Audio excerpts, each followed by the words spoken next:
Welcome to Pastor Andrew's Inspirations. If you enjoy these videos, please click on the red subscribe button below and the bell for more. Welcome to our online church, a congregation made up of many from around the world. No offering is necessary. Subscribing and watching videos will keep us alive under God's watchful eyes. Today we will be talking about biblical names starting with H, part 6. This part will consist of 3 sections, sections A through C. Haman continued. In the corner of the Sistine Chapel ceiling is a representation in fresco of the killing of Haman by Michelangelo. Haman is shown crucified in a method related to typical Catholic pictures of the crucifixion of Jesus. Though the legs are parted and the device looks like a natural tree shorter than 50 cubits high. Translations of the book of Esther description of Haman's execution have variously treated the subject. Wycliffe's Bible referred both to a tree and a gibbet, while Coverdale's preferred gallows. The Geneva Bible used a tree, but the King James Version established gallows and hang as the most common rendering. The Douay-Rheims Bible later used gibbet. Young Literal Translation used tree and hang. The New International Version, Common English Bible, and New Living Translation all use impale and pole.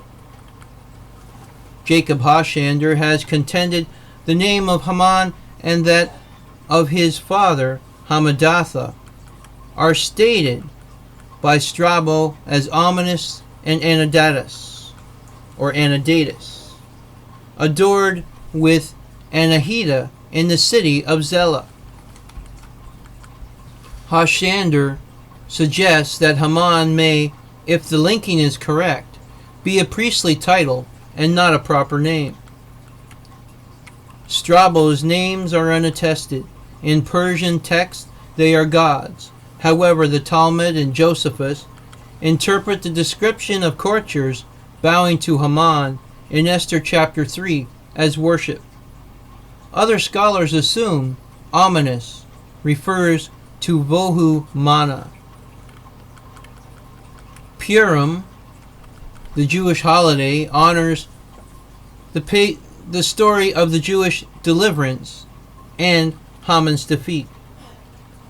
On the day the book of Esther is publicly read, and much noise and tumult is raised at every mention of Haman's name, usually by the kids with noisemakers. Various noisemakers are used to express disdain for Haman by blotting out his name during the narration of Megillah. Pastry known as Hamantashen, Yiddish for Haman's pockets, Hebrew for Haman's ears, are traditionally eaten on this day. Dante's Divine Comedy, Haman at the moment of his execution appears at the beginning of Canto 17 of Purgatorio in Dante's Divina Commedia.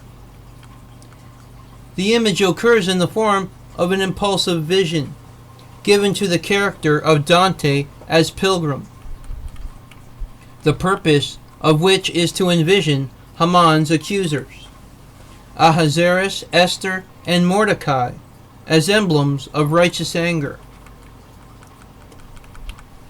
In this beautifully inspired hallucination, the fictional Dante sees Haman as un crucifisso, a man who undergoes crucifixion.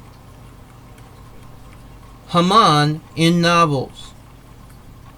Margaret Mitchell's novel Gone with the Wind, 1936, references Haman in the scene in which Rhett Butler, in jail, faces the prospect of hanging. The Agatha Christie novel, The Mysterious Affair at Styles, references Haman in a scene where Poirot, investigating a murder, says he will hang him as high as Haman. Haman in visual media. Haman is featured as the primary antagonist in the South Park episode Jubilee 1999, where he is depicted as trying to re-enter the earthly world in order to rule once more over the Jewish. He is also characterized as evil vizier to a sultan in the Ali ad-Din segment of the television animation Scooby-Doo in Arabian Nights, 1994. The character of Haman has also been depicted in the American feature film One Night with the King, 2006, played by James Callis. Haman in American children's television animations. Queen Esther, episode of the series The Greatest Adventure, Stories from the Bible, 1985 to 1992, where he is voiced by Werner Klemperer, and in the computer-generated series VeggieTales 2000, in which he is portrayed by Mr. Lunt during the episode Esther, the Girl Who Became Queen. Hamadatha. Hamadatha was an Agagite and the father of Haman in Esther chapter 3. Hamaleketh. Hamaleketh is the sister of Makir, the eponymous ancestor of the tribe or clan of Makir, also a biblical region, which is reckoned as a part of the tribe of Manasseh in 1 Chronicles chapter 7. The name appears to mean she who reigns. If it is not a scribal error for some other name, such as Beth Milcah.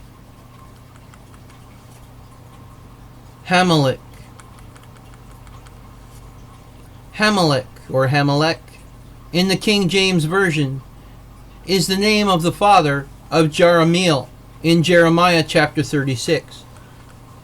And it is the name of the father of Malchijah in Jeremiah chapter 38. In a number of more recent translations, the Hebrew Hamalekah is taken as the common noun, the king, instead of the proper noun, Hamalek. Hamor, also known as Dinah, in the book of Genesis, Dinah meaning judged or vindicated. She was the seventh child, daughter of Leah and Jacob, and one of the matriarchs of the Israelites. The episode of her violation by Shechem, son of a Canaanite or Hivite prince, and the consequent vengeance of her brothers Simon and Levi, commonly referred to as the rape of Dinah, is told in Genesis chapter 34. Dinah is first mentioned in Genesis chapter 30 as the daughter of Leah and Jacob, born to Leah after she bore 6 sons to Jacob. In Genesis 34, Dinah went out to visit the woman of Shechem, where her people had made camp, where her father Jacob had purchased the land where he had pitched his tent. Shechem, the son of Hamor, the prince of the land, then took her and raped her. But how this text is to be exactly translated and understood is the subject of scholarly controversy. Shechem asked his father to obtain Dinah for him, to be his wife. Hamor came to Jacob and asked for Dinah for his son. Make marriages with us. This is the biblical names starting with H, Part 6, Section A. Please stay tuned for Section B, continuing with Hamor's story. If you like these videos, please click on the red subscribe button below and the bell for more notifications. Adonai Nisi, the Lord is our banner. God's blessings be upon us all.